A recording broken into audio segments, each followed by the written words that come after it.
My son looked at me with pure contempt and said, "Here is $100 for you, Dad, for your coffee." Everyone laughed. I was wearing a borrowed suit that smelled strongly of mothballs. I had lost so much weight that I almost did not recognize myself. Daniel was smiling. He was sure he would inherit the $178 million from his dead mother. He was sure that I was nothing. He was sure that he had won. Until the lawyer opened the sealed envelope and read the first line. Daniel's smile froze instantly. And when the lawyer turned to the second page, his face went white as a sheet.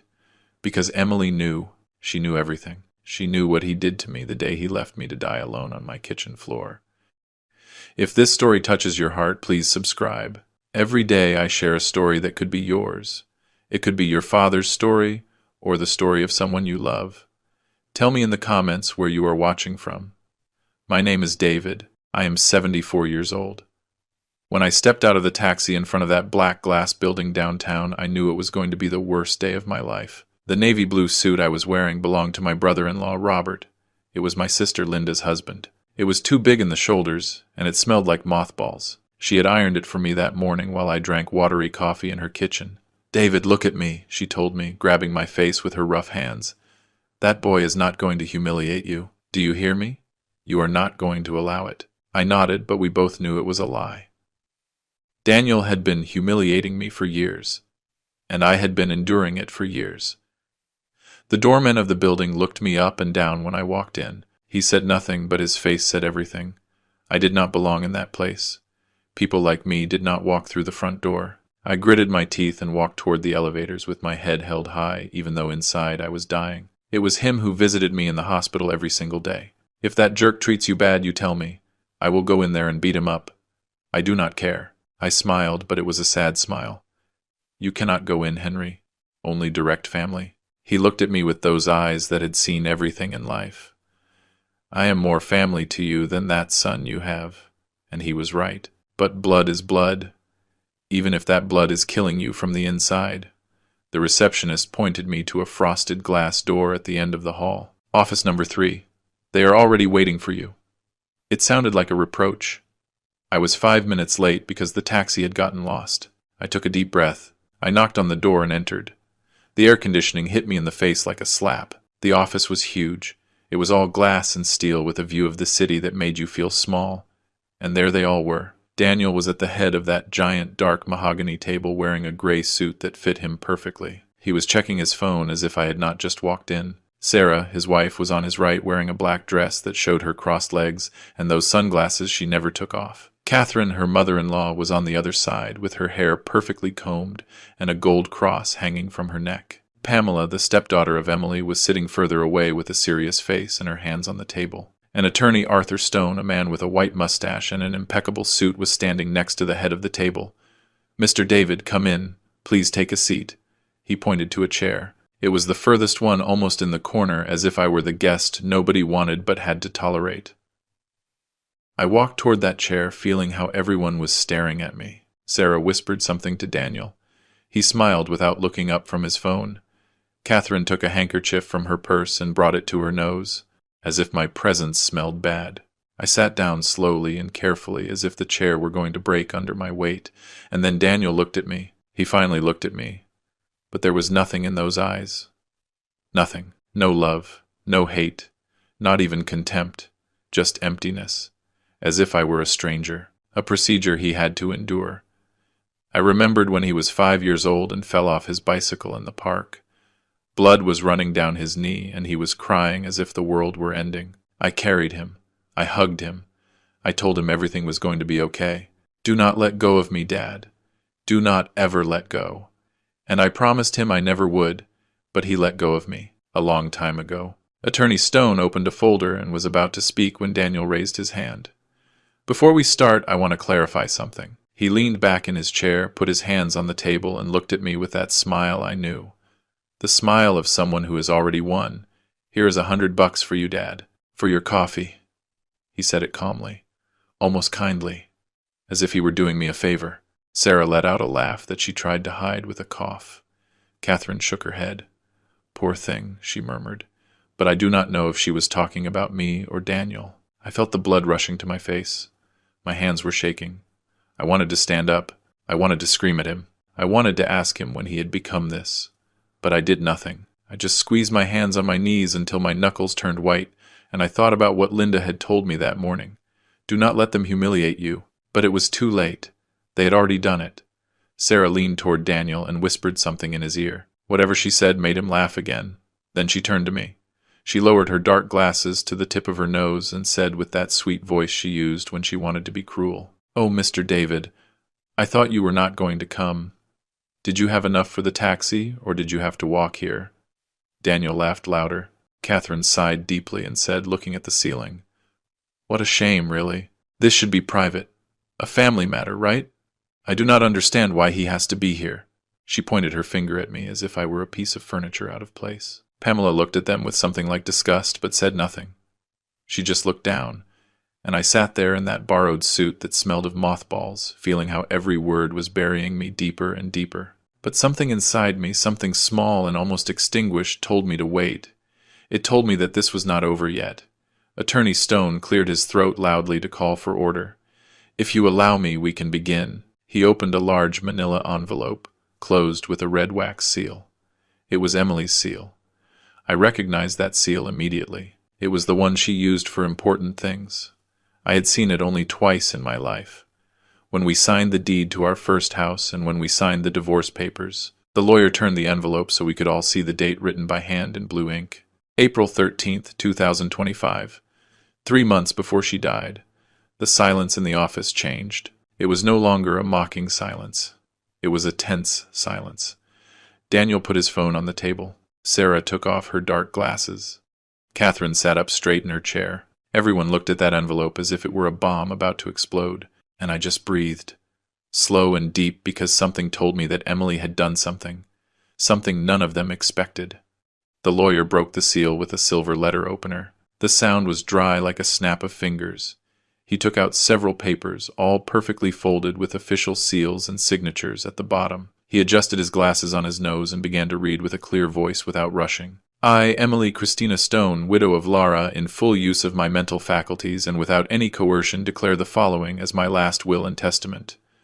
He paused, looked at Daniel, then at me, and continued. "My total assets evaluated as of today amount to $178 million distributed in properties, stocks, long-term investments, and national and international bank accounts. 178 million. My God. I had no idea Emily had accumulated so much." Daniel smiled. That wide smile, full of white, perfect teeth. Sarah squeezed his hand. Catherine sighed with relief.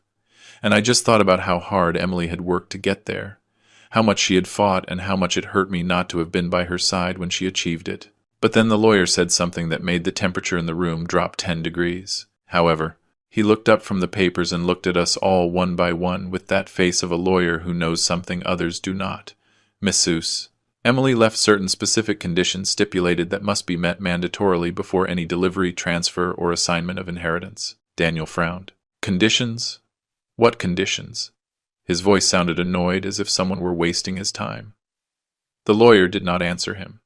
He kept reading. "These conditions are irrevocable, verifiable through documentary and testimonial evidence, and failure to comply will result in the total or partial loss of the assets assigned to the corresponding beneficiary." Sarah let go of Daniel's hand. Catherine opened her mouth but said nothing. Pamela leaned forward with her eyes wide open, and I felt something in my chest loosen up, as if after a long time I could breathe a little better.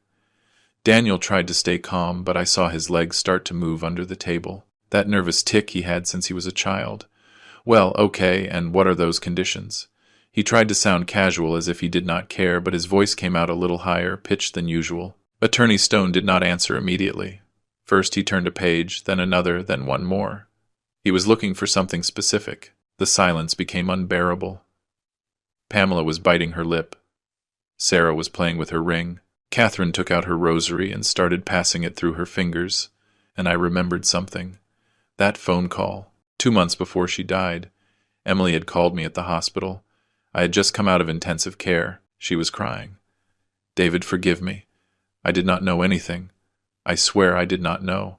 And I did not understand what she was talking about. I am going to fix this," she told me. "I am going to fix everything." And she hung up. I never knew what she meant. Until now.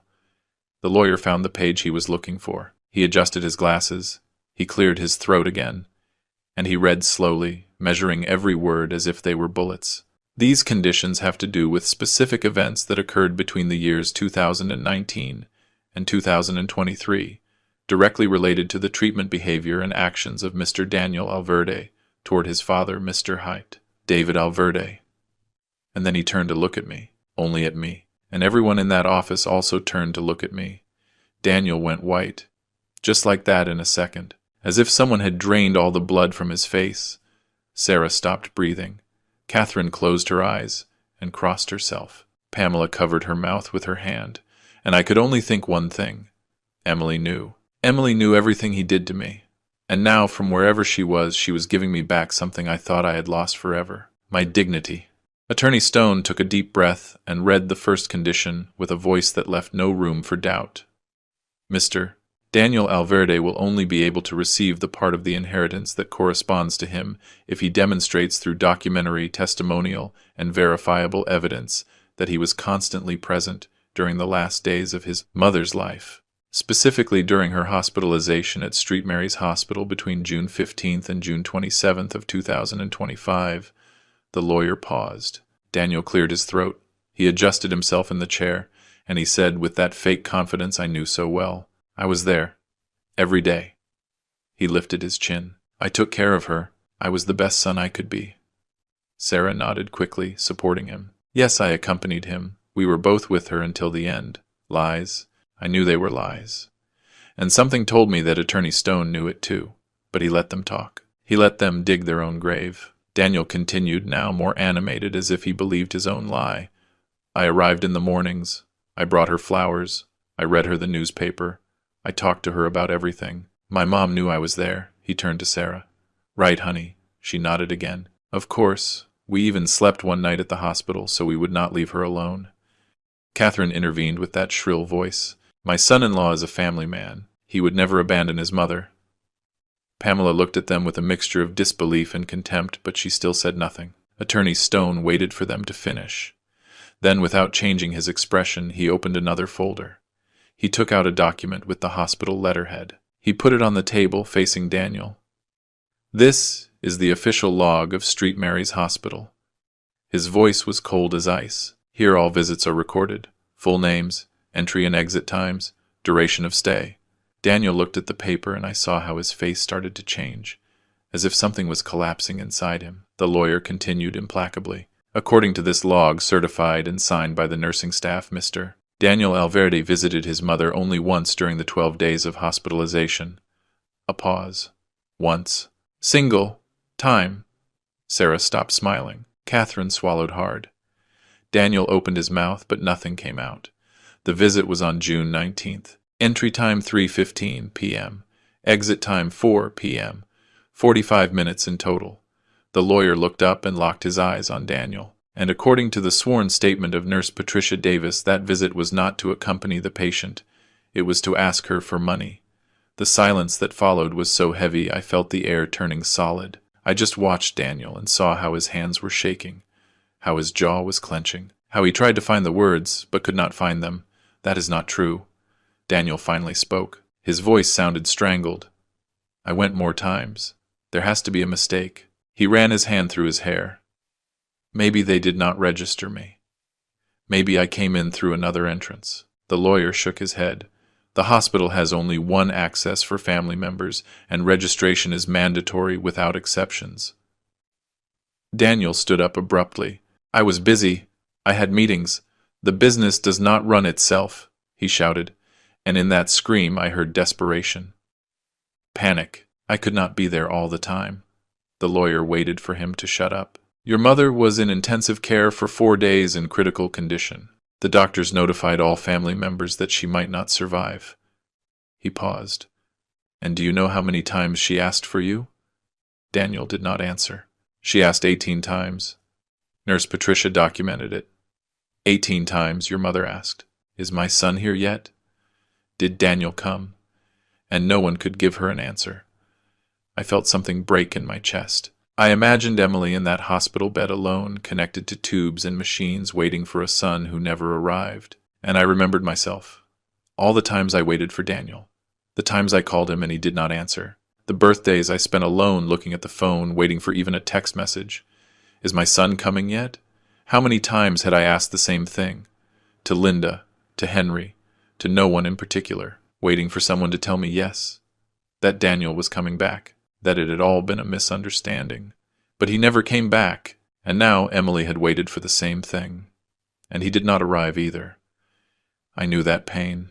I knew it so well it hurt in my bones, and to think she died feeling it, my God. I closed my eyes. I took a deep breath, because if I did not, I was going to cry, and I did not want Daniel to see me cry. I was not going to give him that pleasure.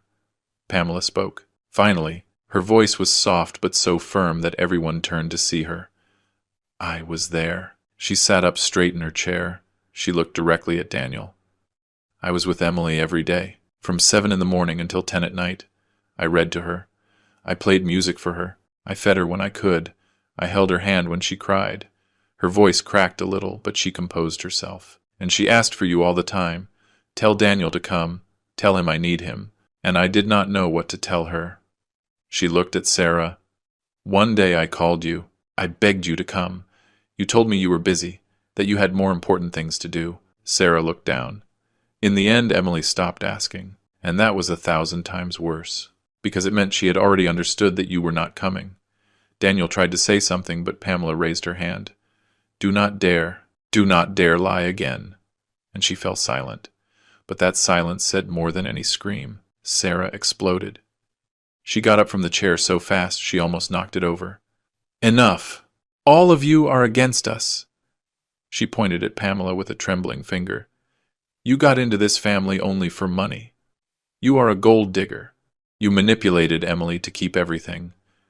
Pamela looked at her without moving, without screaming, without even defending herself.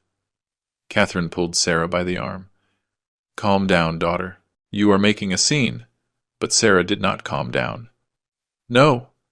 This is a trap. Everything is planned to humiliate us. She turned to the lawyer. You are also involved in this. Surely Pamela paid you to manipulate the will. The lawyer did not even blink. Ma'am, I suggest you sit down and remain silent, or I will have to ask you to leave the room. Sarah was breathing heavily with her hands closed into fists. Daniel pulled her down. Sit down, he told her through his teeth, and she sat down. But the rage was coming out of her pores and the fear too.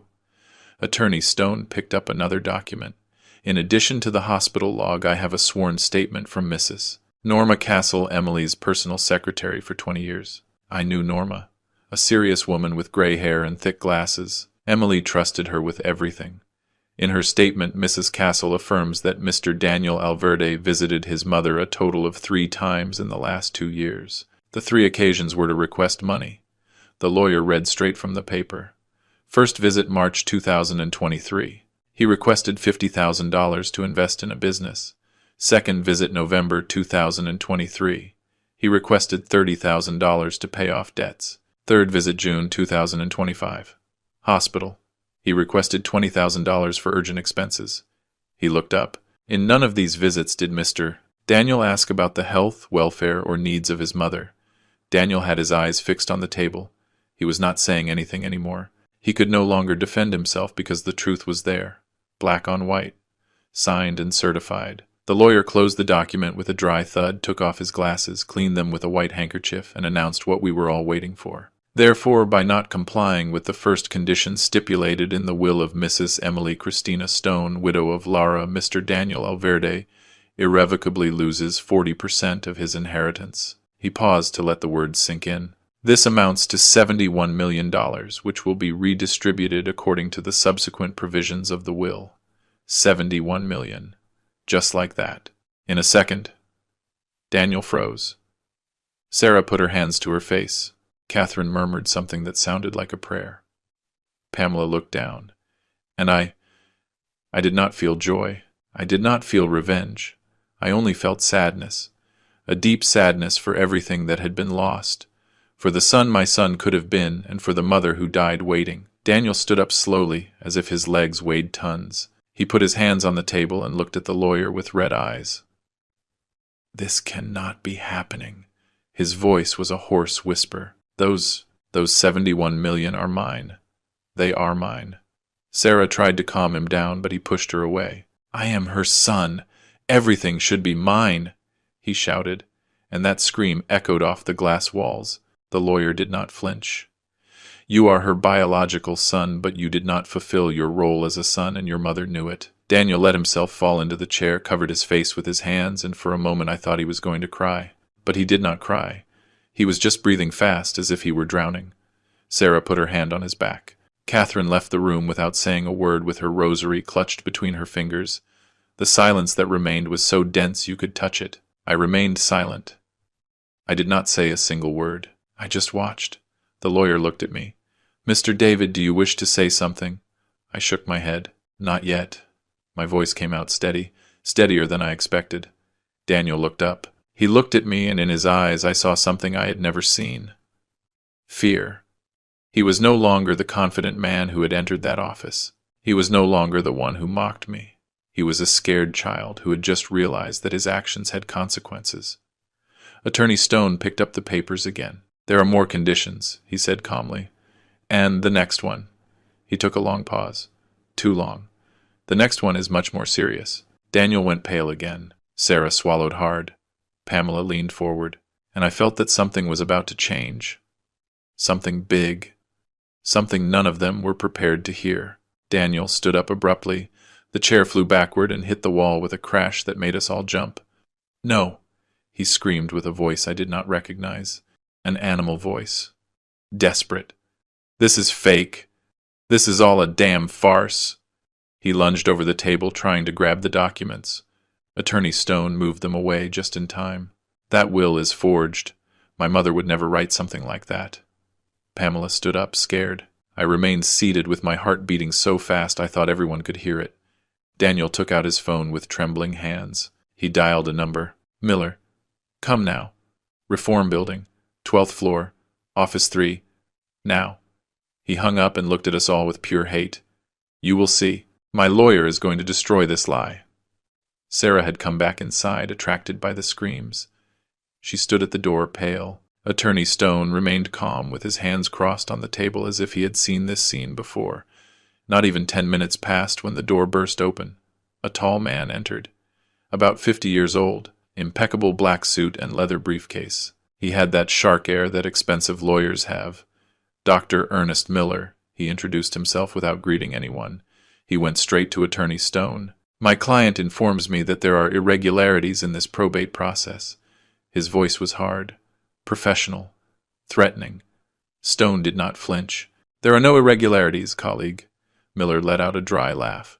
I am going to need to see all the documents. Now. He slammed his hand on the table.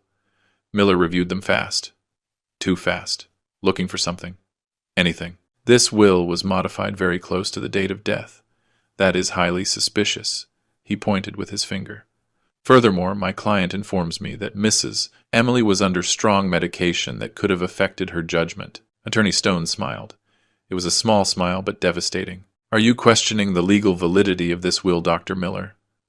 Miller straightened up, adjusting his jacket. Exactly. I am formally questioning the authenticity of this document and the mental capacity of the testator at the time of signing. Daniel nodded behind him, with his arms crossed, as if he had just won a battle. Furthermore, Miller continued, I have reasons to believe there was undue influence by third parties. He looked directly at me, particularly from Mr. David Alverde, who clearly had an economic interest in manipulating a sick woman. I felt the rage rising up my chest. I was going to stand up, but Pamela put her hand on my shoulder. It is not worth it, she whispered to me. Attorney Stone stood up slowly. Very well, Dr. Miller. If you formally question the authenticity of these documents, he took out his phone. Then I think the best thing is to call the corresponding authorities to authenticate everything. Do you agree? Miller hesitated for a second. Only a second, but it was enough. The authorities. Daniel approached his lawyer. What do you mean by the authorities? Attorney Stone was already dialing. I mean the judicial police and a forensic expert in legal documents. He spoke into the phone with a clear voice. Yes, this is Attorney Arthur Stone. I have a situation that requires official verification. Reform Building 322, 12th floor. He hung up and looked at us all. They will arrive in 20 minutes. Miller swallowed saliva. That will not be necessary. I was only... Stone interrupted him. No, doctor. You accused forgery. That is a serious criminal offense. So we are going to verify with official experts every signature, every seal, every date of this will. He turned to Daniel. And since we are going to have the police here, we might as well verify some other things too. The tone of his voice changed. It became darker. Things your mother left documented, just in case. Sarah collapsed into a chair. Daniel went white. The longest 20 minutes of my life. Nobody spoke. Daniel walked from one side to the other like a caged animal. Miller was checking his phone, nervous. Sarah was biting her nails. Pamela looked at me with concern. And I just thought, what else did Emily leave? What else did she know? When they knocked on the door, we all jumped. 2 men with investigator badges entered. One was older with a gray mustache and a serious expression. The other was younger with a laptop under his arm. Attorney Stone, said the older one, shaking his hand. Inspector Vargas. This is Agent Morales. Behind them entered a woman of about 40 with a briefcase and glasses. Forensic expert Dr. Lucy Herrera. Inspector Vargas looked at everyone. Who requested the verification? Stone raised his hand. I did. And this gentleman, he pointed to Miller. He accused forgery of testamentary documents. The inspector's eyes narrowed. That is a very serious accusation. Dr. Herrera opened her briefcase on the table. She took out magnifying glasses, special lamps, some kind of portable scanner. She started reviewing the documents in absolute silence. Nobody dared to breathe loud. After what seemed like an eternity, she looked up. The signatures are authentic. The ink corresponds to the declared date. The notary seals are in order. She looked at Miller. There is no evidence of forgery. Daniel grabbed his head with his hands. No, it cannot be. Inspector Vargas took notes. Is there anything else that needs verification? Attorney Stone nodded. Yes. Mrs. Emily left additional material in a security chest. He turned toward the door. Excuse me. He left the office. He returned 5 minutes later with 2 security employees from the building. Between the 3 of them, they were carrying a metal chest. Heavy, the size of a large suitcase. They put it on the table with a thud that made the water glasses shake. The chest was dark gray with a digital lock on the front. It had dents as if it were very old. Attorney Stone took a paper from his folder. Mrs. Emily left specific instructions. He read out loud. This chest must only be opened if my son Daniel questions the validity of the will. Daniel took a step back. Furthermore, she left the access code. Stone approached the chest. His fingers hovered over the numeric keypad. The code is... He started to dial. 1, 2, 3, 1, 1, 9, 5, 3. My date of birth. December 31st, 1953. Daniel saw it. He understood it. His legs buckled and he had to lean against the wall. No, the chest emitted a click. Stone lifted the lid slowly, and what was inside made us all lose our breath. Flash drives. At least 6, each one labeled with dates, sealed letters, some yellowish, and at the bottom, wrapped in a black cloth, a gun. What the hell is that? Sarah screamed, pointing at the weapon. Inspector Vargas put on latex gloves and took it out carefully. A .38 caliber pistol. Safety off. He smelled it. It has not been fired recently. He put it on the table. We all looked at it as if it were a live snake. Why did my mother have a gun? Daniel asked with a trembling voice. His face had lost all color. He looked like he was going to faint. Attorney Stone took another letter from the chest. He opened it. He read in silence first. Then he looked up and looked Daniel straight in the eyes. Because she was afraid. He let the words float in the air. She was afraid of you, Mr. Daniel. The silence that followed was brutal. Sarah let out a whimper. Pamela covered her mouth. Dr. Miller closed his briefcase. I think my client no longer requires my services, and he left the office without looking back. Coward. Inspector Vargas took one of the flash drives. With your permission, attorney. Stone nodded. Agent Morales opened his laptop and connected the device. The screen lit up. There was a single file. A video. Shall we play it? Asked Morales. We all moved closer. Daniel, too, like he was hypnotized. The agent clicked. The screen showed a room. It was Emily's bedroom. I recognized it by the blue curtains she liked so much. And there she was, sitting on her bed, thin, with a scarf on her head because she had already lost her hair from the chemotherapy, but with clear, lucid, firm eyes. She looked straight at the camera and spoke. "If you are watching this," her voice came out clear from the laptop speaker, "it is because Daniel is fighting the inheritance." She paused. "And if he is fighting, it is because he did not like what he discovered." Another pause.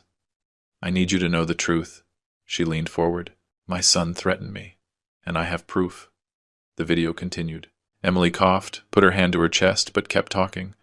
"3 weeks ago, Daniel came to my house. He needed money, as always." Her voice sounded tired but firm. "I told him I could not keep giving him more, that he had spent millions on his gambling debts, on his bad businesses, on maintaining that life he cannot sustain." She paused to breathe. "And then he changed. I saw something in his eyes I had never seen. Pure rage. The camera captured every detail of her emaciated face. He grabbed my arm, hard. He gave me bruises. She lifted the sleeve of her robe and showed the purple marks. Pamela stifled a scream. And he told me, looking me straight in the eyes, 'If you do not give me the money, you are going to regret it. You do not know what I am capable of.'" Emily lowered her sleeve. "That was when I knew my son was lost, and that I was in danger." "Lies!" Daniel exploded, hitting the table with both hands. The sound echoed through the whole office. "She was demented. She was full of morphine. She did not know what she was saying." He lunged toward the laptop, but Inspector Vargas stopped him with one arm. "Sir, calm down." Daniel thrashed around with his eyes bloodshot. "My mother loved me. She would never say those things. Someone forced her to record that." Sarah tried to approach, but he pushed her away with a slap. "This is all a trap. A fucking trap." Agent Morales paused the video. Dr. Herrera, the forensic expert, lifted a document from the chest. "There is a psychiatric evaluation attached," she said with a professional voice. "Signed by Dr. Ramiro Castellanos, certified psychiatrist. Date: same day as the video recording." She read out loud. "The patient Emily Stone is in full use of her mental faculties, lucid, oriented in time and space without signs of dementia or cognitive alteration." She looked up. "Your mother was perfectly conscious when she recorded this." Inspector Vargas took another flash drive from the chest. "There are more videos. Shall we review them?" Attorney Stone nodded. "All of them." Daniel let himself fall into a chair with his head between his hands. Morales connected the second device. This time the image was different, black and white, high angle like a security camera. It was the living room of Emily's house. I recognized the furniture. The date in the corner read, May 23rd, 2025, 15:47 hours. Emily was sitting on the sofa, reading. The door opened. Daniel entered. He did not knock. He did not say hello. He just entered. "Mom, I need to talk to you." His voice sounded tense even through the low-quality audio. Emily looked up. "Daniel, son, what a surprise." She did not sound surprised. She sounded tired. He sat in front of her. "I need $50,000. It is urgent." Emily sighed. "We already talked about this." "I cannot continue." Daniel interrupted her in the video. "I do not care what you can or cannot do." His voice rose in volume. He stood up. "I am your son. You owe me." Emily shrank back on the sofa. "Daniel, please calm down." But he did not calm down. He approached her, leaning in until their faces were inches apart. And then he screamed so loud that the recording audio distorted. "If you do not give me the money, you are going to regret it. I swear you are going to regret it." Emily started to cry. Quiet, scared sobs. Daniel turned his back on her and left, slamming the door. The camera kept recording. Emily stayed there alone, crying, hugging herself. The image froze. In the office, nobody breathed. I felt as if someone had put their hand in my chest and was squeezing my heart. Pamela was crying in silence. Inspector Vargas was writing fast in his notebook. And Daniel? Daniel was looking at the screen with his eyes wide open as if he were seeing a ghost. The office door burst open. It was Sarah. She had come back. Catherine had called her, surely. She entered running with her hair messy, her makeup smeared. "What is happening?" "They told me there was police." She stopped when she saw the laptop. The frozen image of Emily crying, the open chest, the gun on the table. No. Her voice came out like a whisper. Inspector Vargas looked at her. You are? Sarah sat down slowly without taking her eyes off the screen. Agent Morales took out another flash drive. This one was labeled Audio. Phone call. The 20th of March, 2024. My birthday. The day of the heart attack. Morales connected it. This file was recovered from Mrs. Emily's phone. She had an automatic call recording application. He pressed play. Sarah's voice was heard. Clear. Unmistakable. Hello? Carla. A woman's voice answered. Yes, my love, what happened? Sarah sighed. Nothing. The father-in-law calling again. Laughter. Both of them laughing. Is the old man still bothering? Asked this Carla. Yes, what a nuisance. Always with the same thing. That he feels bad, that he needs help, that I don't know what. More laughter. I closed my eyes. I knew what was coming. I felt it. That old man is not going to last long, said Sarah, with a carefree voice like someone talking about the weather. Between the medicines he takes and how old he is, any day he dies. Carla laughed. And you guys inherit right. Sarah lowered her voice, but the microphone caught everything. Not directly from him, but Daniel is the only child. When the mother-in-law dies, everything is ours. And the sooner the old man goes, the fewer problems. A pause. Let's just let him die alone. Anyway, nobody is going to miss him. The audio ended. Sarah had turned white as a sheet. She stood up, wobbling. That is not me. Her voice was trembling. That is edited, manipulated. Inspector Vargas shook his head. The file has digital certification. It has not been altered. Sarah backed toward the door. I have to go. I have things to do. Agent Morales stepped in her way. Ma'am, you cannot leave. Sarah tried to push him, but he did not move. Get out of my way! She screamed at him. The inspector stood up. Mrs. Sarah Alverde, I need you to sit down. There is an open investigation now, and you are a person of interest. Sarah looked at Daniel, seeking help. Daniel, say something! Defend me! But Daniel was not looking at her. He had his eyes locked on the floor with his jaw clenched. Sarah let herself fall into the chair. This cannot be happening, she murmured. This cannot be happening. I stood up slowly. My legs were shaking, but I needed to stand up.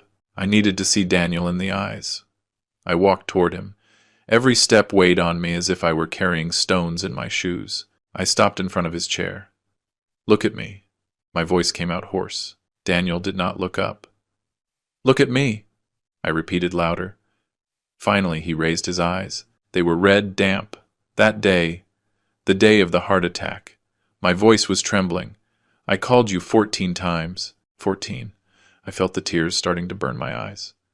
I begged you. I begged your wife. And she laughed. And you knew. Daniel opened his mouth. Dad, I did not let him finish. How long did you wait? How long did you wait to see if I died? He did not answer because there was no possible answer. Suddenly something inside him broke. He jumped up and threw himself at me.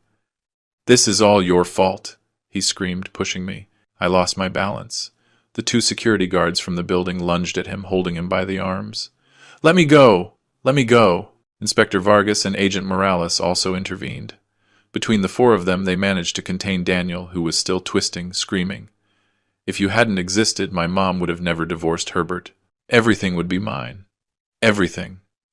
He spat the words with hate. Pamela helped me get up. Henry had entered at some point without me noticing and was by my side.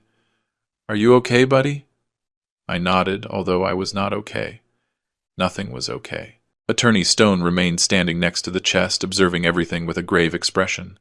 When Daniel finally calmed down, breathing heavily but still, Stone spoke. His voice cut through the chaos like a knife. There is more. We all turned to see him. He took another envelope from the chest. This one was red. Much more. And it has to do. He took a long pause, measuring his words. With the death of Mrs. Emily. Inspector Vargas looked at Attorney Stone with narrowed eyes. What do you mean with the death of Mrs. Emily? Stone did not answer yet. Instead, he looked toward the door. There is someone else who needs to be here. As if it had been a signal, there was a knock on the door. Agent Morales opened it. And there was Henry, my neighbor, my friend, my savior. But he did not come alone. Another policeman accompanied him. A uniformed officer. "Inspector," said the officer. "Mr. Henry Selina. We brought him as a witness, as requested by the attorney." Henry entered slowly with his heavy walk of an old bricklayer. He was carrying a shoebox under his arm. A common box, the kind where you keep old photos. He looked at me. "Forgive me, buddy. I did not want you to find out like this. But I had to tell the truth. I did not understand what he was talking about. Not yet." The inspector pointed to a chair. "Sit down, Mr. Selina."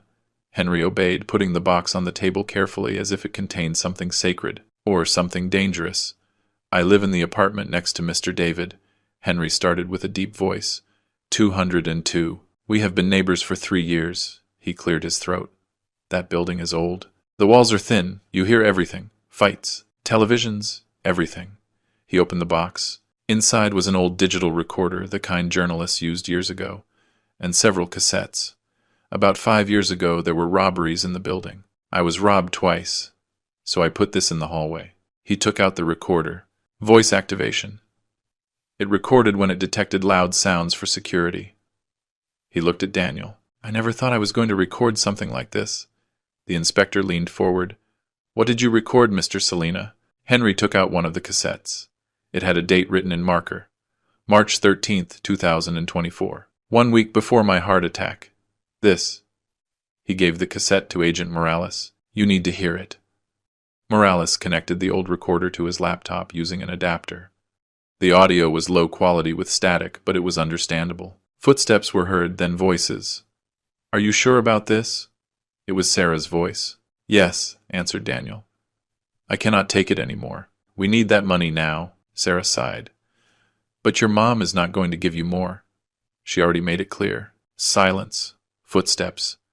Then Daniel spoke again, and what he said made my blood freeze. "If the old man dies of a heart attack, nobody is going to suspect anything. He is already sick. He is already old. It would be natural." Sarah laughed a nervous laugh. "Are you serious?" Daniel did not answer directly. "With him out of the way, my mom is going to feel guilty. She is going to want to compensate me. She is going to give me what I need." Another pause. "And if he survives?" asked Sarah. Daniel's answer was cold as ice. "Then we make sure he does not get help."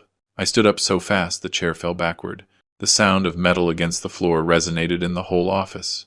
"You—" My voice came out like a growl. "You planned it." I walked toward Daniel. The guard still had him held, but I saw nothing else but his face. That face that had been that of my baby, my boy, my son. "You planned to kill me." It was not a question. It was a realization. Daniel was shaking his head, frantic. No, not me. We were talking nonsense. We were drunk. But Inspector Vargas was already taking notes. "Mr. Alverde, do you confirm that is your voice on the recording?" Daniel did not answer. He just cried. "And 7 days after this conversation," continued the inspector, looking at the documents he had in his folder, "Mr. David Alverde suffered an acute myocardial infarction." He looked at me. "Is that correct?" I nodded. I could not speak. My throat had closed up, and his son was contacted 14 times. No answer. I nodded again. The inspector turned to Daniel. "Mr. Daniel Alverde, I need you to answer carefully. Did you receive your father's calls on March 20th?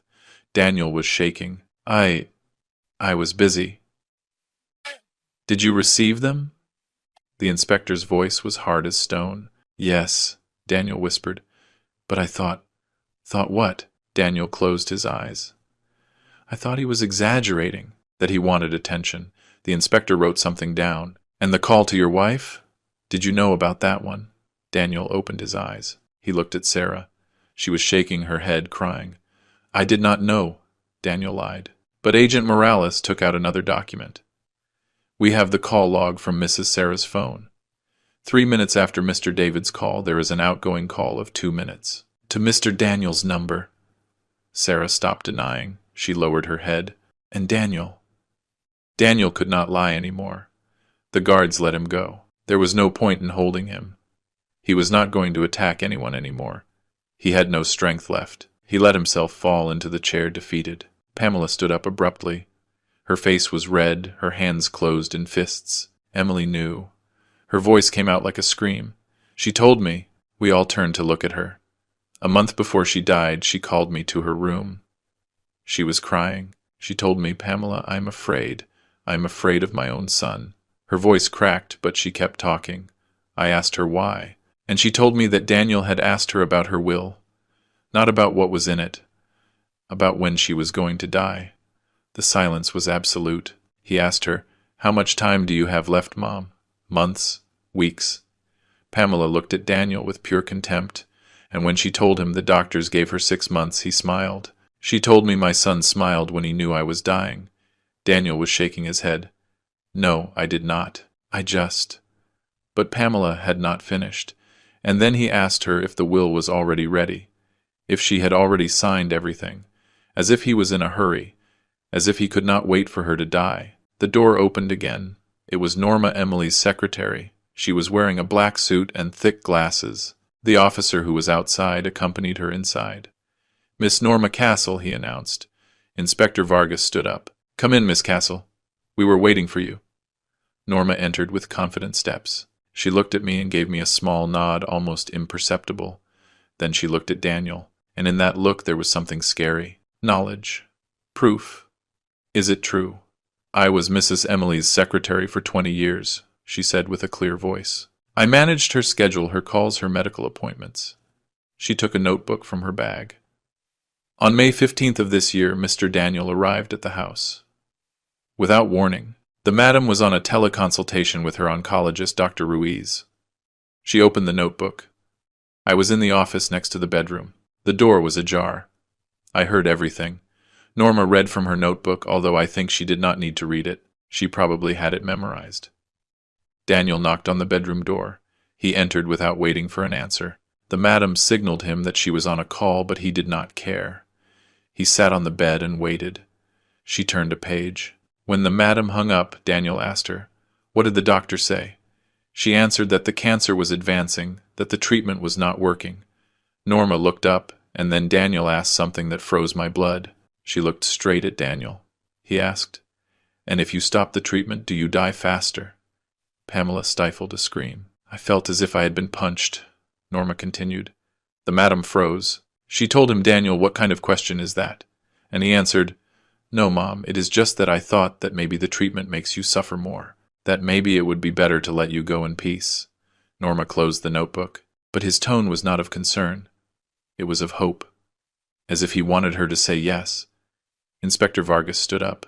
"Mr. Daniel Alverde," his voice was formal, official, "I need you to come with me to the station to give a formal statement." Daniel looked up with his eyes wide open.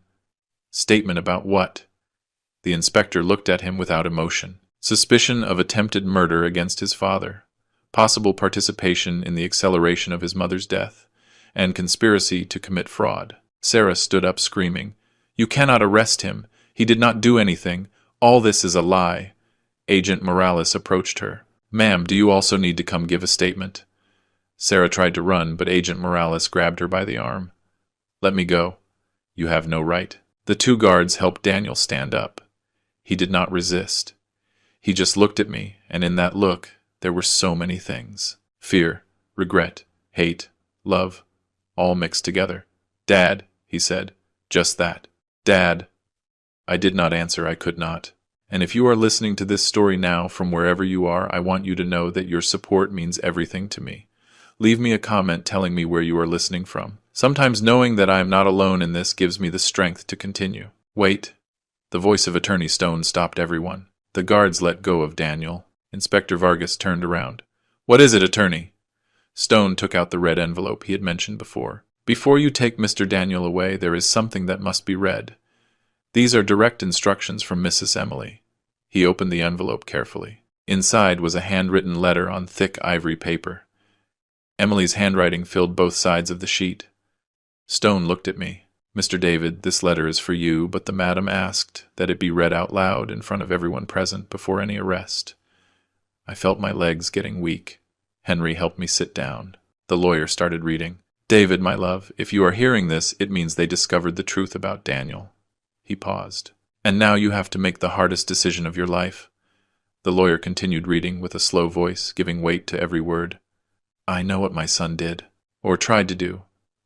And I know that you, with that noble heart you always had, are going to want to forgive him, because that is how you are. I closed my eyes. Emily knew me. Even after so many years, she knew me better than anyone. But I need to tell you something before you decide. Stone turned the page. Daniel did not act alone, and it is not the first time. The silence in the office became heavy, dense. Herbert, my second husband, died 2 years ago. They told me it was cardiac arrest. Natural, they said. He was 72 years old. He was diabetic. He smoked. The lawyer's voice trembled slightly. But I found something. Weeks before dying, Herbert had changed his will. Pamela let out a whimper. What? Daniel raised his head suddenly. No, no. The lawyer kept reading implacably. Herbert left instructions that if something happened to him, a part of his fortune, $45 million, would go to you, David. I could not believe what I was hearing. What? Why? My voice came out like a croak. The lawyer raised a hand, asking me to wait. Herbert knew you, David. I talked to him so much about you that he felt he knew you. I told him how you worked 3 jobs so Daniel could study, how you sold everything you had to pay for his college, how you were left with nothing when we divorced because I kept everything. The letter continued. Herbert was a good man, better than me without a doubt, and he told me that man deserves something for everything he gave. So he modified his will 3 weeks before dying. He did it in secret. I did not know until later. Stone paused to drink water. We all waited. But here is the strange thing, David. 2 days after signing that new will, Herbert started feeling bad. Dizziness, nausea, confusion. The doctors thought it was his diabetes, but he got worse fast. Too fast. A week later he was dead. The lawyer's voice was barely a whisper now. And when I checked his things, I found this. Stone took another document from the red envelope. A letter that Herbert left me. Unopened. It said, only open this if you suspect something. Pamela was sobbing. I could not move. Herbert's letter said, Emily, if you are reading this, it is because I died sooner than expected. I want you to know something. Your son Daniel came to see me 2 weeks ago. He asked me about my will. He thought it was strange that I was going to leave money to a stranger. I told him that David was not a stranger to me, that he was more worthy than most people I know. The lawyer looked up. And here comes the important part. He read again. Daniel got angry. He told me that money should be his, that he was your son, not David. Then he asked me how much time I had left to live, and if my diabetes could be accelerated. Inspector Vargas stood up abruptly. What did he say? The lawyer read the last lines of Herbert's letter. Emily, I do not want to alarm you, but your son scares me. If something happens to me, please investigate. Ask what Daniel was doing the weeks before my death. Check his movements. And above all, protect David, because if Daniel was capable of thinking about hurting me, I do not know what else he will be capable of. The silence that followed was absolute. Daniel was white as a sheet. Sarah was crying with her hands on her face. Inspector Vargas took out his phone. I'm going to need Mr. Herbert's medical records now. He looked at Daniel. And a search warrant for his house and his bank accounts. He turned to Agent Morales. This is no longer just an attempt. This is a homicide investigation. Daniel fell to his knees. No, not me. I never. But nobody believed him. Not even he believed himself anymore. Attorney Stone put the letters away and took out another document. This one was official with seals and signatures. This is the will of Mr. Herbert Lara. Certified, authenticated, irrevocable. He read the relevant part. He left $45 million in a trust for Mr. David Alverde. He looked at me. Added to the $178 million from Mrs. Emily. He did the math mentally. That is $223 million for you. $223 million. I could not process it. Me, who had lived in a 2-room apartment in the old neighborhood.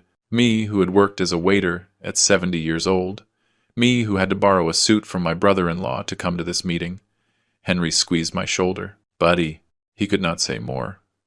Pamela was crying and smiling at the same time. Mr. David, Mrs. Emily loved you. She always loved you. And Daniel. Daniel was looking at me from the floor with an expression of absolute horror because he had just understood. He had not only lost everything, I had won everything.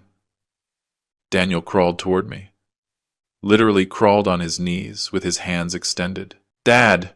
Dad, please! His voice was a wail. Help me, please help me. He reached my feet. He grabbed my pants. Do not let them take me, please. I did not want to. I only... He could not even finish the sentences. He was just crying. Snot, tears, everything mixed. Dad, you are good. You have always been good. Forgive me, and help me. Sarah was screaming from where she was. David, please, he is your son. Your only son. Inspector Vargas looked at me. His expression was neutral, but there was something in his eyes. Curiosity, perhaps, or respect. Mr. David, he said with a formal voice, I need you to answer a question. I sat up straight in the chair. Do you press formal charges against your son Daniel Alverde for attempted murder? The question floated in the air like a death sentence. Everyone was looking at me. The inspector, Agent Morales, Dr. Herrera, the guards, Pamela, Henry, Norma, Attorney Stone, Sarah, and Daniel, my son, at my feet, holding onto my legs like when he was 5 years old and had nightmares. Dad, do not let go. Do not leave me. That is what he used to tell me. And I never let go. Not when Emily left me. Not when he stopped talking to me. Not when he humiliated me in that restaurant. Not when he left me to die alone on my kitchen floor. I never let go because he was my son. I looked at the inspector. I opened my mouth. The words weighed like stones. Daniel squeezed my legs tighter. Please, he whispered. Please. And I remembered everything. His first step. His first word. Dad. The day I held him in the hospital newborn and promised him I would always protect him, that I would never leave him alone, that I would never abandon him, even when he abandoned me. I took a deep breath, and I answered, No. My voice came out stronger than I expected. Daniel raised his head with eyes full of hope. The inspector frowned. You do not press charges. I shook my head. No, not yet. Daniel let out a sob of relief, but I had not finished. I leaned forward, looking my son straight in the eyes.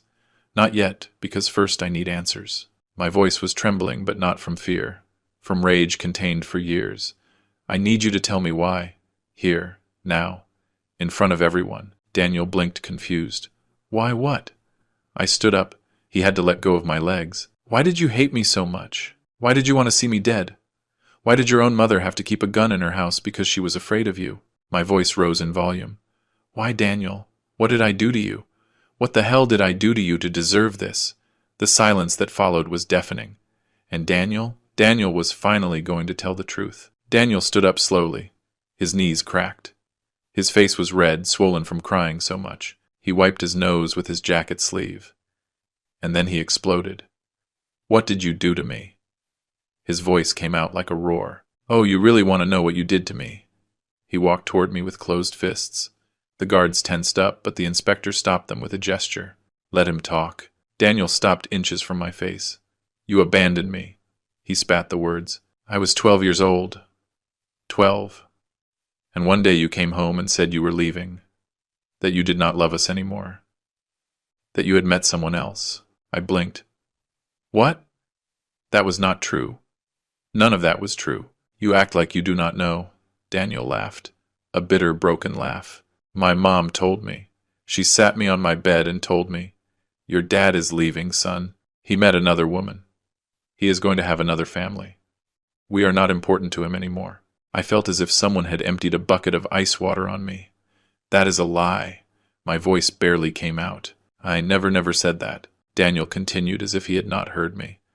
I cried all night. I waited for you. I thought you were going to come back, that you were going to say it was a lie. His voice cracked. But you did not come back.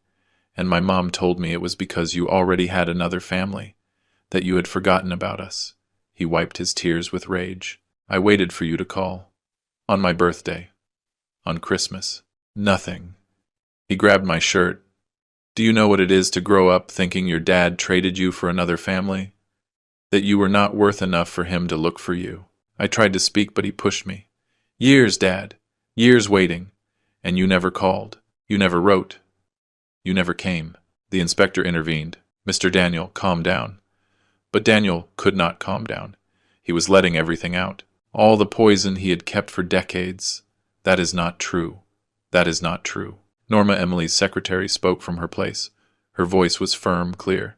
That is not true, Mr. Daniel. And Mrs. Emily knew it. We all turned to see her. She stood up, opening her bag. I worked for your mother for 20 years, and I know exactly what happened. She took out a small key. Mrs. Emily gave me this before dying. She told me if one day Daniel and David meet, give them this. She walked toward the chest that was still open on the table. She used the key to open a secret compartment at the bottom. Inside there were bundles and bundles of letters. Hundreds. Tied with rubber bands organized by year. These are the letters Mr. David wrote to you, Daniel. She put them on the table. The sound of the bundles falling was like stones. One every week for 18 years. Daniel stood paralyzed. That cannot be. Norma took one at random. She opened it. Dear Daniel, today you turn 13. I hope you are happy. I miss you a lot. Dad. Norma took another letter. Son, today was your high school graduation. Your mom did not let me go, but I was outside the school. I saw you come out. You are so big. I love you, Dad. Another one. Daniel, I heard you got into college. I am so proud. I wish you could read this. I wish you knew I never forgot you. Dad. Norma kept taking out letters, reading fragments. Each one was a dagger in the heart. Daniel fell to his knees again, but this time not from fear, from shock. No, she told me.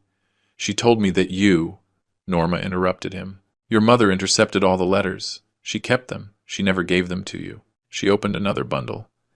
And these are the legal requests Mr. David filed to see you. Official documents, dates, signatures. He tried to recover joint custody 6 times. 6 times between your 12 and 18 years.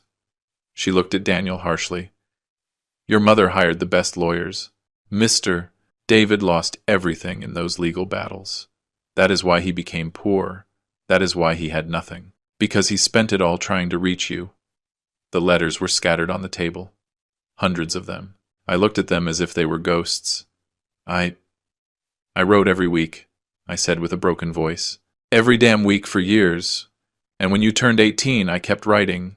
Even though I no longer had a legal obligation, I kept writing because you were my son. I looked at Daniel.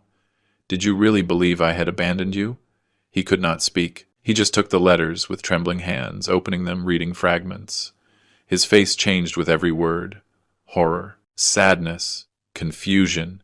She told me. His voice was barely a whisper. She told me you did not want to know anything about me, that you had formed another family, that you had other children. I shook my head. I never remarried. I never had other children. Only you. Always only you. Daniel dropped the letters. He covered his face with his hands. And he cried. But this time it was not a cry of desperation. It was a cry of something deeper, of loss, of stolen years, of a whole life built on lies. Henry, who had been quiet all this time, spoke. I can confirm some of that. We all looked at him. He approached the table with his slow walk. Mr. David came to live in the building 3 years ago, and from the first day he only talked about one thing, his son. He looked at Daniel. He told me everything. The divorce, the legal battle, how he spent all his savings on lawyers, how he lost his house, his car, everything. He crossed his arms. He told me his ex-wife had connections, that she paid judges, that she falsified documents saying Mr. David was dangerous. He took out his old phone. I have something here. Mr. David showed it to me one day. He was very drunk and sad. He searched in the gallery. Here, a legal document, a restraining order against me, signed by a judge. Date, 2007. This order, said Mr. David, could not get closer than 200 meters from you, Daniel, due to violent and threatening behavior. Henry looked at me. Were you ever violent with your son? I shook my head. Never, not once. Norma intervened again. That order was bought. Mrs. Emily confessed it to me before dying. She took more papers out of the chest. She paid $50,000 to a corrupt judge. She falsified statements. She paid false witnesses. She showed the documents. All to ensure that Mr. David could never get close to you. She looked at Daniel with something like pity. Your mother loved you, but she loved you in a sick, possessive way. She did not want to share you with anyone, not even with your own father. Daniel took the documents. He read them in silence. I saw how his face was breaking down with every line. She She did all this and made me believe. He could not finish the sentence. Attorney Stone spoke. Your mother regretted it. That is why she changed the will. That is why she left all this stored. That is why she wanted you to know the truth. Daniel let the papers fall. So, everything I believed, everything was a lie. He looked up at me. You did love me. It was not a question. It was a painful realization. I always loved you. My voice came out cracked, even when you hated me. Even when you humiliated me. Even when you left me to die on my kitchen floor. Tears were running down my face, and I did not care. Because you are my son, and one does not stop loving a son. Even if that son hates you, even if that son destroys you, even if that son... I could not continue. I sat down. My legs would not hold me anymore. Daniel approached slowly. He knelt in front of me, but this time not to beg, to be at my level. I hated you so much, he whispered. So much. For so many years. His voice broke. And it turns out that the wrong man was the one I hated. He closed his eyes. My mom, she lied to me. She destroyed you, and she made me destroy you too. He opened his eyes. They were red, but there was something different in them. Clarity. Dad, I am sorry. I am so sorry. And for the first time in that horrible meeting I saw my son, the boy he had been, not the monster he had become. Attorney Stone took a final envelope from the chest. This one was purple. There is something else, he said with a soft voice.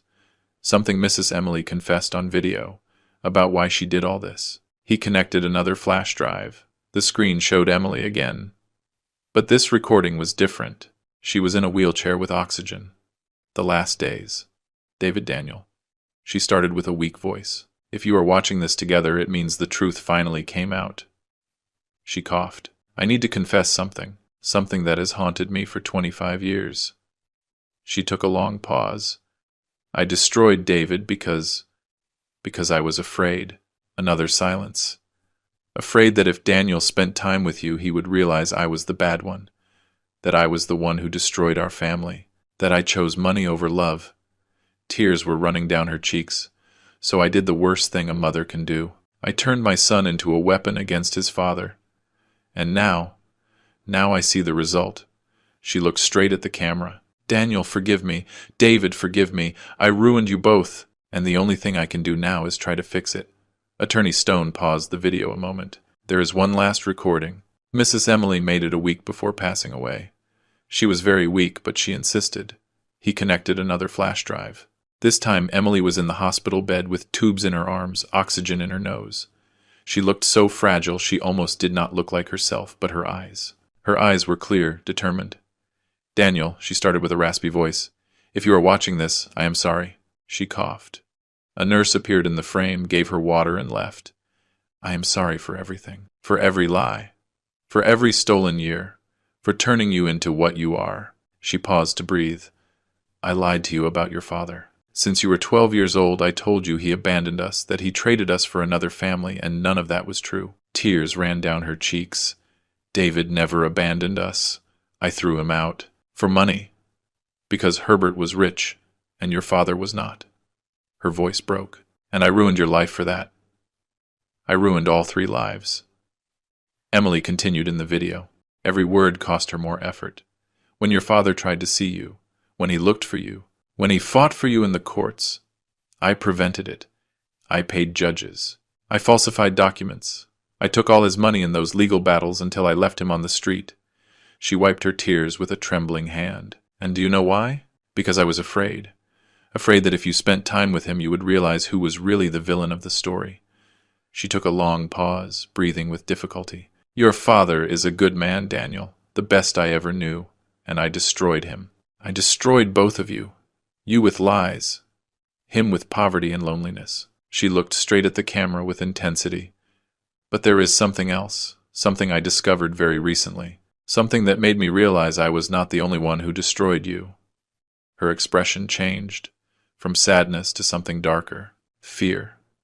It was not just me, it was her, Sarah. Emily pronounced the name as if it were poison. Your wife is not who she says she is. Daniel, who was sitting on the floor, raised his head suddenly. Sarah, who was still held by Agent Morales, turned white. I hired a private investigator 6 months ago when I started to suspect and what he found. Emily coughed violently. The image shook. When she recovered, she continued. Sarah Mendoza is not a real name. It is Sarah Varela, and she has a history that terrified me. The video showed scanned documents superimposed while Emily spoke. She met you in the gambling addicts group, but she was not there to recover. She was hunting. The documents showed photos of Sarah with different men. She investigated your life before approaching you. She knew who your mother was, how much money she had. She calculated everything. Daniel watched the screen with absolute horror. She does not love you, son. She never loved you. She only loved what you could give her. Inspector Vargas took out his tablet. This matches an investigation we have open. He searched for something and showed the screen. It was a police file with Sarah's photo. Sarah Varela, 32 years old, born in Monterrey. He read out loud. Married 4 times. Not 3, 4. He looked at Sarah harshly. First husband, Robert Estrada, 65 years old. Died of an apparent heart attack 6 months after getting married. He left her a house. Next page. Second husband, William Sains, 70 years old. Died from a fall down the stairs. He left her $200,000. Another page. Third husband, George Maldonado, 58 years old. Poisoning by medication. Investigation closed for lack of evidence, but the victim's brother keeps insisting on reopening it. The inspector looked up. And now she is married to you, Mr. Daniel, whose stepfather died mysteriously 2 years after modifying his will. The silence was absolute. Sarah was shaking her head, but nobody believed her anymore. That is a lie, Sarah screamed, twisting in Agent Morales' grip. Everything is a lie. I loved Robert and William and George. The inspector ignored her. He kept reading from the file. Currently there is an open investigation in Monterrey. George Maldonado's brother presented new evidence. Blood tests that show abnormal levels of digitalis in the system. He looked at Sarah. Digitalis, the same medication Mr. Herbert took for his heart. In excessive doses it causes cardiac arrest. Sarah tried to run toward the door, but Morales held her tight. Let me go. You do not have any proof. Pamela stood up. I have proof. We all turned toward her. She took out her phone. Mrs. Emily asked me to document everything strange I saw, and I saw something. She searched in her gallery. 2 weeks before Mr.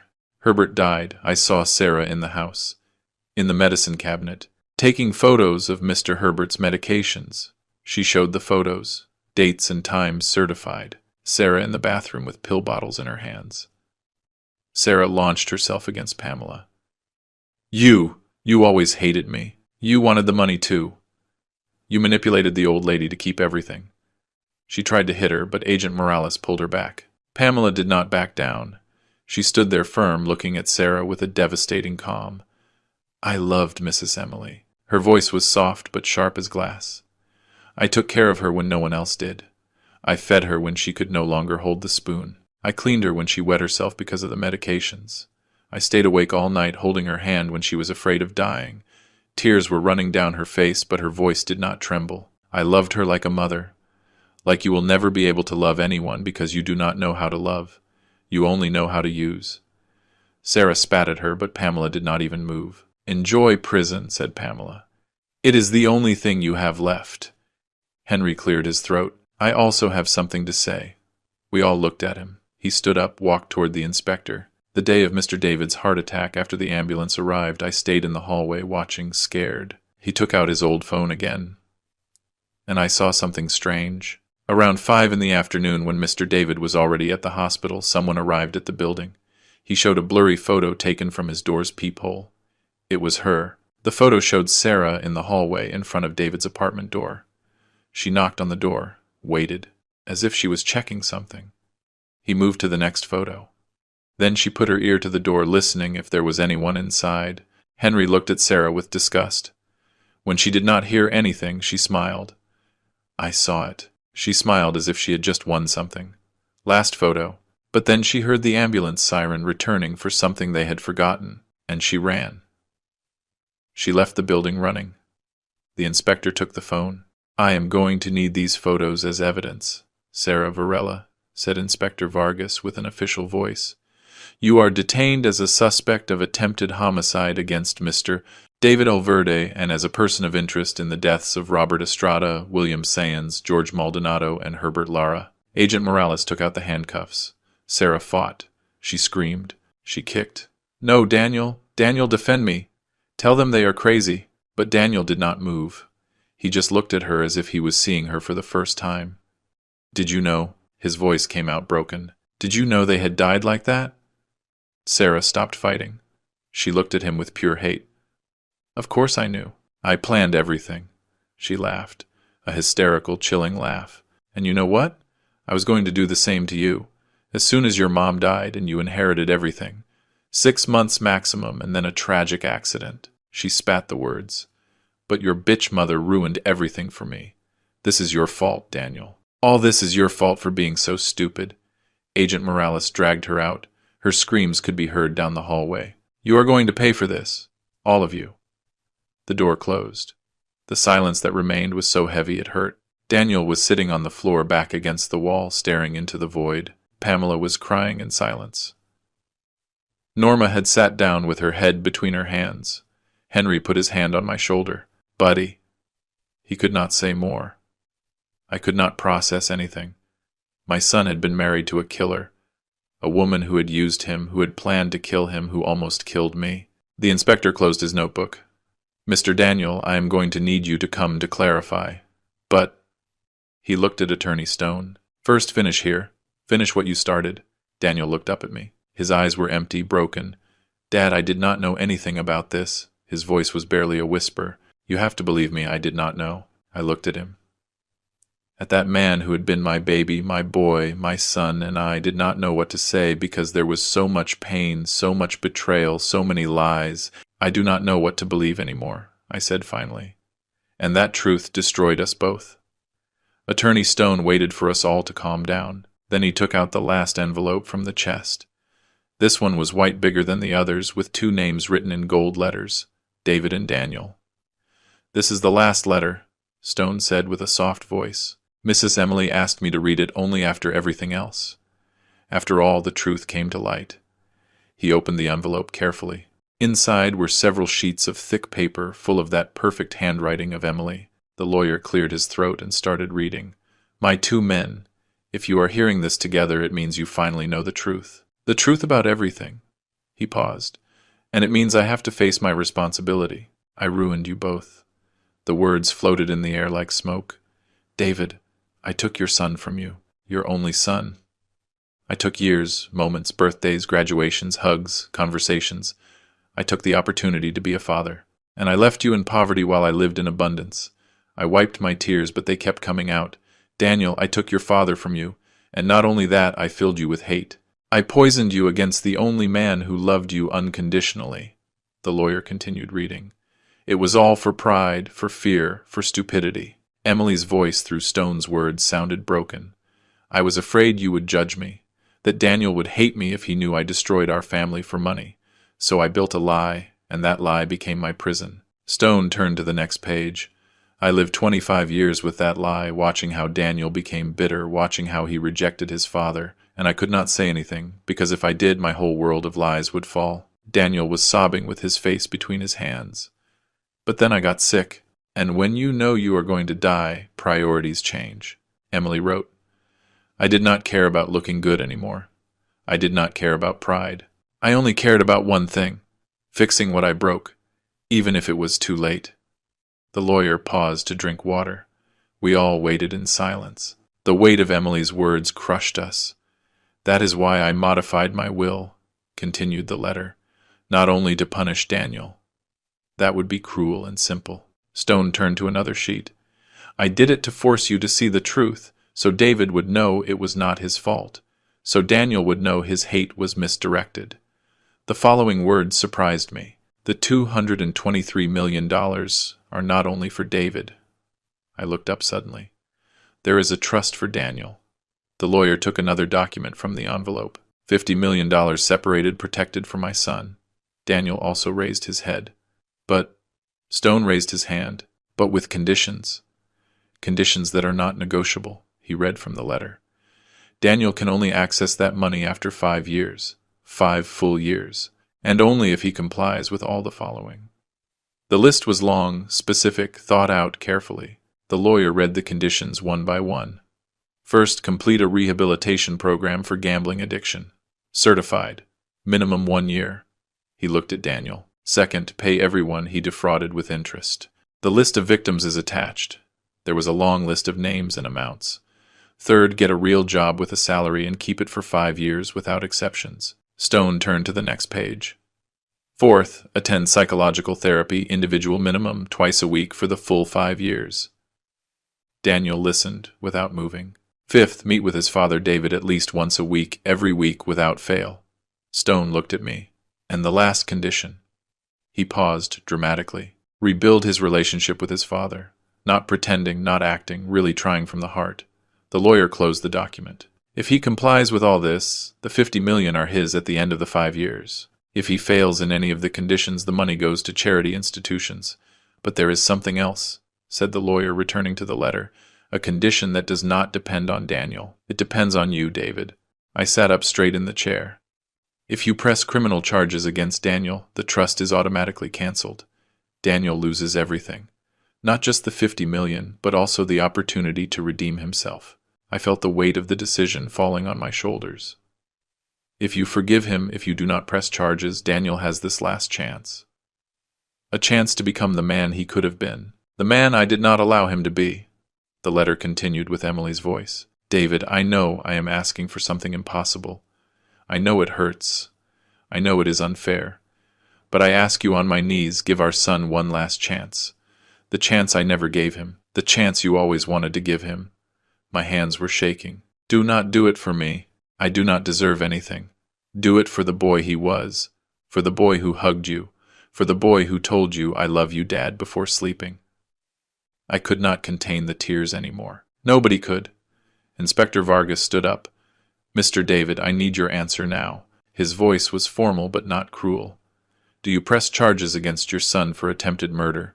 The question floated in the air. Everyone was looking at me. Daniel, with red eyes, waiting. Henry, my friend, who saved my life. Pamela, who took care of Emily. Norma, who kept the letters. Attorney Stone, waiting to execute the will. And I could only think about everything. The 14 unanswered calls. The cold floor of my kitchen. The years of loneliness. The humiliations. The pain. But I also thought about other things. The boy sleeping in my arms. His first steps. His laugh when I threw him in the air. His hugs. His voice saying, you are the best dad in the world. Everything that could have been and never was. Because of lies. Because of Emily. And yes, also because of Daniel. But he had been poisoned since he was a child. Raised with hate. Manipulated. How much was his responsibility? How much was the others? I looked at Daniel. Really looked at him. Not the monster who left me to die. Not the man who humiliated me. I looked deeper.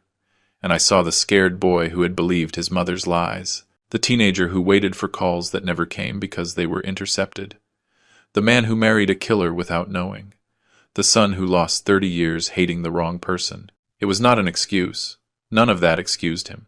But it was context, and that context mattered.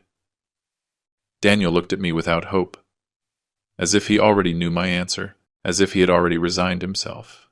I do not want the money, Dad. His voice came out broken. I do not want anything. I just want... His voice cracked. I just want you to look at me without hate. Just once before they take me. Tears were running down his face. I want you to look at me and see your son, not the monster. Just your son. And something inside me broke, or got fixed. I do not know, but I felt something change. I do not hate you. The words came out before I could think them. I never hated you, Daniel. Not a single day of my life. My voice was trembling, but I kept talking. I missed you. You hurt me. You destroyed me. But I never hated you. I stood up slowly. I walked toward him. Because you are my son, and one does not hate a son, no matter what he does. I knelt in front of him. We were at the same level. I am tired, son. So tired. Tears were running down my face. tired of hate, of pain, of war, of loss. I put my hand on his cheek. He shuddered. I do not know if one day we can be father and son again. I do not know if you can fix what you broke. I do not know if I can forgive completely. I paused. But I want to try. I want to give you the chance your mother never gave you. The chance to choose who you want to be. Daniel sobbed and let himself fall against me.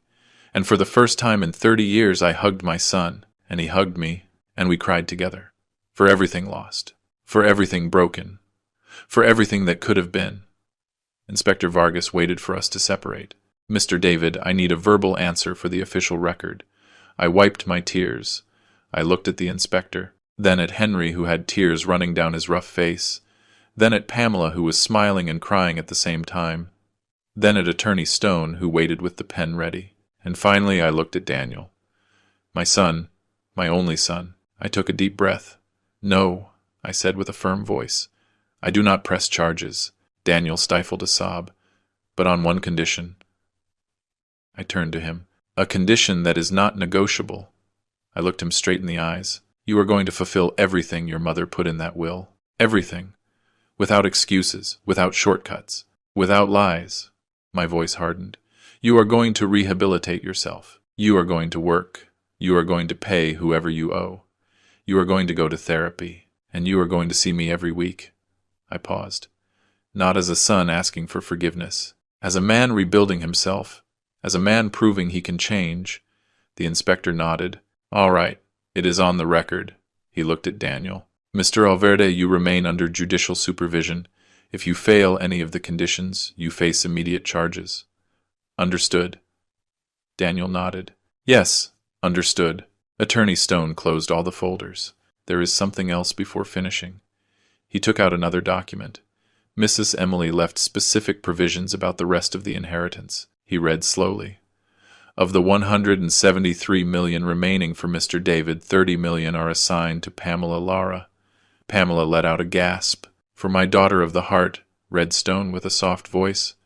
The only one who took care of me without expecting anything. The only one who loved me when I was most alone. Pamela was crying inconsolably. Use that money to build the life you deserve, and to keep being the beautiful woman you are. The lawyer looked at Pamela. The documents are ready to sign whenever you want. She could only nod, unable to speak. Stone continued. 20 million for charity institutions specified in the annex. 10 million for Norma Castle and the other employees who took care of her with loyalty. Norma put her hands to her mouth. And the rest, 113 million for Mr. David Alverde, without conditions, so he can do whatever his heart dictates. He passed me the papers. I just need your signature. 6 months later. I no longer live in that apartment in the old neighborhood.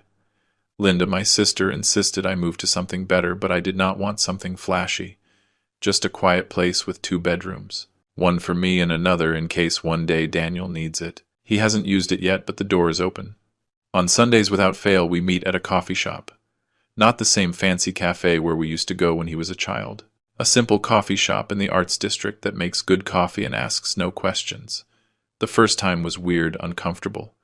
We did not know what to say to each other. We sat down, ordered coffee, and stayed quiet for 15 minutes until I asked, "Did you see the game yesterday?" And he answered, and we talked about soccer. Only about soccer, nothing deep, nothing emotional, just soccer. The second week was a little easier. We talked about the weather, about food, about nonsense, but at least we talked. The third week he arrived with dark circles under his eyes. I asked him if he was okay. He told me nights were difficult, that he could not sleep thinking about everything. He said no more, and I asked no more. But we were there together in silence, and that meant something. Daniel kept his word. He entered rehab the day after the reading of the will. A center upstate. He was interned for 3 months. I went to visit him once. Only once.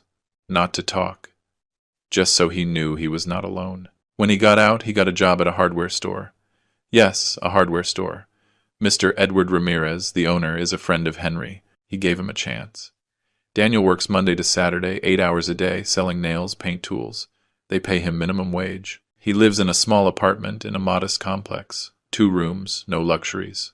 Henry says he sees him arrive every day tired, dirty, with hands stained with paint. But he arrives, and the next day he goes back. And that also means something. He goes to therapy 3 times a week. With Dr. Miranda Castle, she called me once. She asked me if she could speak with me. I said yes. She told me Daniel is fighting, that there are good days and very bad days, that he still has impulses to gamble, that sometimes he hates himself so much he does not want to get up, but he gets up, and that, she told me, is what matters. Last Sunday when we met at the coffee shop, Daniel arrived different. I do not know how to explain it. Lighter, maybe. He sat down, ordered his black coffee with sugar, and he took something out of his backpack. It was a manila envelope, old, folded. I found this in Mom's boxes, he said with a soft voice. Norma gave me permission to check what was left in the house before they sold it. He pushed the envelope toward me. I opened it. Inside were photographs. Dozens of photographs. Daniel as a baby in my arms. Daniel at 3 years old on my back in the park. Daniel at 5 with his first bicycle. Me by his side smiling. I looked at them one by one. I did not know Emily had kept these photos. I thought she had destroyed them all. There is more, said Daniel. He took out a notebook. Her diary, from when I was a child. I opened it to a random page. Emily's handwriting filled the pages. Daniel asked for David today. I told him he was traveling. It hurt me to lie to him, but I do not know what else to do. Another page. David called again. He wants to see Daniel. I told him no. Daniel cried at night. I think he knows something is not right. I closed the notebook. I could not read any more. I read the whole diary, said Daniel. It took me 2 weeks, and every page showed me everything we lost. He looked at me with red but dry eyes. He did not cry so easily anymore. I think he ran out of tears. She knew it was wrong from the beginning, but she kept doing it. He paused. Do you know what is the worst part? That a part of me still loves her, and I hate myself for that. I understood that, too well. You do not have to hate her to understand that she was wrong, I told him. You can love someone and still recognize they hurt you. He nodded. We stayed in silence for a long while. Then he asked, Are you ever going to be able to forgive me? Really? I mean not just this. He pointed to the coffee, our weekly arrangement. Are you ever going to look at me and not remember everything I did to you? The question hit me hard, because I did not have an easy answer. I do not know, I said honestly. It still hurts me. I still wake up sometimes with nightmares of the heart attack. I still remember your face when you humiliated me in that restaurant. I paused, but I also remember other things. And I am working on that. He nodded. He seemed to understand. I used the money as Emily wanted. Not for me. Well, a little for me. I bought new clothes. Shoes that do not hurt me. I paid for the house Linda always wanted. She cried so much I thought she was going to have a stroke. I paid for Henry's hip surgery. He had been waiting 3 years for it because he did not have insurance. Now he walks without pain for the first time in a decade. I gave Pamela a job at the foundation. I created the Emily Stone Foundation for women leaving abusive relationships. Pamela runs everything. She is good at that. She has that rare combination of firmness and compassion. We opened 3 centers already, in the city and other states. Norma handles the finances. She is better with numbers than any accountant I could have hired. And the rest of the money is invested generating interest to help more people, to build more centers, to do something good with all that pain. Because if I learned something from all this, it is that pain can destroy you or it can transform you. And I chose the second option. Yesterday was Sunday again. Daniel arrived at the coffee shop, but this time he brought something else in his hands. A frame. Small. Wooden. He put it on the table. It was a photo. The photo. The 2 of us when he was 5 years old. Me carrying him on my shoulders, both of us smiling, happy. I had it restored, he said. It was stained, torn, but a man downtown fixed it. The photo looked perfect. The colors revived, the faces clear. I took it from the letters, from the ones you sent me. He touched the frame carefully. I read them all, each one. It took me weeks. His voice cracked a little. And in every letter, in every damn letter, you told me you loved me, that you missed me, that you were waiting for me. He looked at me. 30 years, Dad. 30 years telling me you loved me, and me thinking you had forgotten me. He pushed the frame toward me. This is for you, so you remember that not everything was bad. That there was a time when we were happy. I took the frame. I looked at the photo, and I smiled. Despite everything, I smiled. And now, what do you feel? I asked Daniel. Because I needed to know. I needed to know if all this was serving for something. If the pain made sense. If the decision to forgive had been correct. He stayed thinking for a long while, stirring the coffee that was already cold, looking at the cup as if it had the answers inside. Finally he spoke. That I lost 30 years. His voice was soft but sure. 30 years hating the wrong man. 30 years building a life on lies. 30 years. His voice broke. 30 years that I am never going to recover. He looked up. His eyes were different now. Clearer. More honest. And I do not know if one day we are going to be father and son again like before, like when I was a child. He paused. But I know I want to try. And I know you do too. And maybe that is enough. For now, I nodded. Because he was right. We did not know what was going to happen. We did not know if this would work. But we were trying, and that was more than we had 6 months ago. I do not know if one day Daniel and I will be father and son again. Really, I do not know. Maybe yes. Maybe it will take us years, but one day he is going to call me without it being Sunday. He is going to call me just because he wants to talk. He is going to come to my house without an agreed date. He is going to hug me without it being forced. And I am going to look at him without it hurting, without remembering everything bad. Only remembering the good. Maybe. Or maybe not. Maybe this is all we will have. Coffees on Sundays. Superficial conversations. Uncomfortable silences. An honest attempt that goes nowhere. But at least now, when we look at each other, there is no longer hate. There is no longer that poison. There is only tiredness, sadness for what was lost.